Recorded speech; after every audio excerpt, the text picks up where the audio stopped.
Hello, welcome to Counting the Cost, Al Jazeera's business program. I'm Nick Clark. Each week we'll bring you all the business and economic news from right around the world. Coming up on this program, bidding for black gold. Iraq's oil fields are up for sale. Turning left, we take a look at the economies of Latin America. So for these leaders to go on meeting and talking about exactly the same economic solutions, environmental solutions that they've been talking about for the last 30 years is bound to cause an enormous amount of anger. Protesters prepare ahead of G8 summit in Italy. Now, Iraq held a welcome back party for big oil companies last week. The government auctioned off oil contracts to foreign companies for the first time since Iraq nationalized its oil industry 3 decades ago. Iraq has one of the world's largest supplies of crude oil, with 115 billion barrels of proven reserves. The country was offering 43 billion barrels of those to international oil companies. Based on a budgeted crude oil price of $50 a barrel, Iraq stands to collect $1.7 trillion from these deals. That's over a 20-year period, while the oil companies would earn a mere $16 billion. The oil fields open to development include Kirkuk in the north and Zubair in the south, the biggest being at Rumaila with 17 billion barrels. Nicole Johnston has more. Drilling started late in '45 using homemade tools and a lot of good old American know-how. And now she's coming in by the barrelful. Oil. It inspired pioneers, explorers, some people called them wildcatters, men with a thirst for oil. In the pioneering days of the oil industry, there was a real sense of adventure. Oil men would cross the deserts of the Middle East to meet with tribal sheikhs and bargain for oil. But now those days are well and truly over. I'm not sure I would use the word desperate, but with 3/4 of the world's reserves essentially off limits to them, and a country of the size of Iraq being opened up to foreign investment, that's very attractive. Iraq's oil industry was nationalised in 1972, and foreign companies were kicked out. But now, after decades in the dark, international companies are being allowed back into Iraq. It's really the only place in the world where you have the fields of that sort of size that are already known, that are onshore, cheap and easy to develop, and much cheaper than, say, what they're developing in Brazil or Canada right now. It's really unique in the world in being that big an opportunity. Iraq has tried to auction off the pride of its oil reserves. 32 companies vying for 6 oil fields and 2 gas reserves. These fields are called supergiants, holding more than 1 billion barrels of oil each. 4 or 5% of the world's total oil is all becoming available in a single day. It's the biggest black gold rush the oil industry has ever seen. The biggest field, Rumaila, with more than 17 billion barrels of oil, was won by a consortium led by BP and including China. But it was the only deal to close. In the end, most of the fees charged by the companies were deemed too high for Iraq. Iraq depends for about 95% of its government revenue on oil. These oil fields which are becoming available in this bidding round account for about 80% of that total. So this is the vast majority of the Iraqi economy is being put on the block in a single day.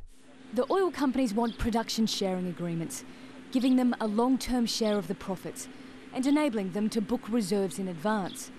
Instead, the contracts are service agreements. The foreign companies are paid to help develop the fields. Under the contracts, joint operating companies are set up. Iraq will hold 25%. The oil company's stake is 75%. Critics are opposed to this split, and also the length of the contracts, 20 years.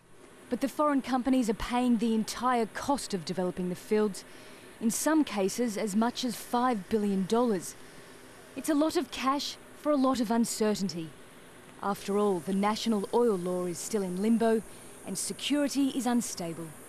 The oil companies want to get their name attached to a field, and then they want to sit back and make the negotiations drag on past that period of uncertainty until I wouldn't put an exact time frame on it, but until they're comfortable that they have a stable environment where they can operate 20, 30 years into the future.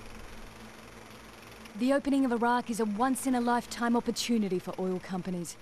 But what they didn't expect was such a tough bidding round. The scramble for Middle Eastern oil has often been called the Great Game. And when it comes to Iraq, that game is still alive today. Well, as we saw, the bidding didn't go the way of the companies or the Iraqi government. To take this on and discuss it further, I'm joined from Paris by Layla Ben Ali, who's Director for Middle East and North Africa at the IHS Cambridge Energy Research Associates. Welcome to the programme, Layla. This is something of an embarrassment for the Iraqi government, isn't it?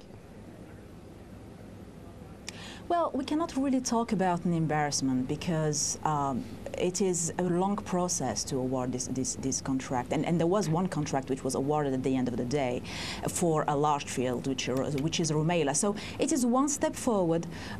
It's the Iraqi government has been trying to sort out these issues for years now. It is one step forward. We cannot really talk about an embarrassment. It's a long process, which we hope will come out in the next few months. Now, whether this will produce the results that Iraq has been targeting, now, of course, people are usually very pessimistic about that, and all depends on the targets that were set in place. But to reach 6 million barrels a day, of course, it's now out of the question. How wide do you think this gulf is between what Iraq is prepared to pay and what the oil companies want?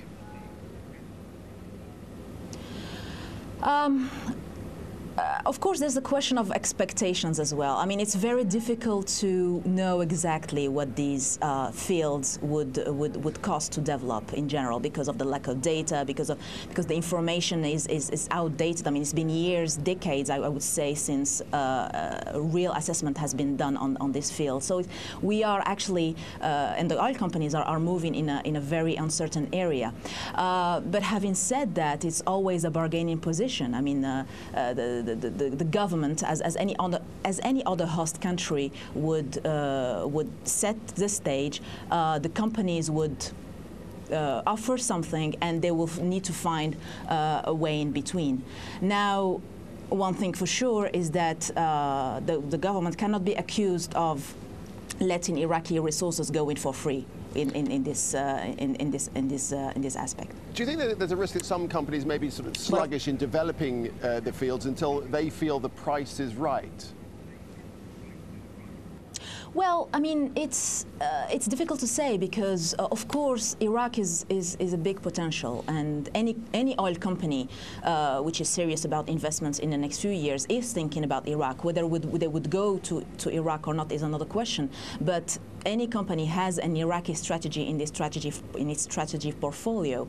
Now, whether they are slow, of course, some companies are in a bit in a wait-and-see mode, and they want to see how things develop over time. But at the same time, most don't want to see the major prize going away and given to other companies, to their competitors. So it's been very difficult in this exercise when we work with our client to be able to agree on the right time to invest in Iraq. I mean, of course, this bidding round has been listing a wide a large part of the acreage available in Iraq. There is a second bidding round which is coming now in the next few months. So the companies, of course, they have security issues, they have regulatory issues that they have to think about, but at the same time they don't want to wait until others come in and take all the acreage. All right, we'll leave it there. Layla Ben Ali, we appreciate your perspective on this. Thanks very much. All right, coming up after the break, old habits die hard. Socialism makes a comeback in Latin America.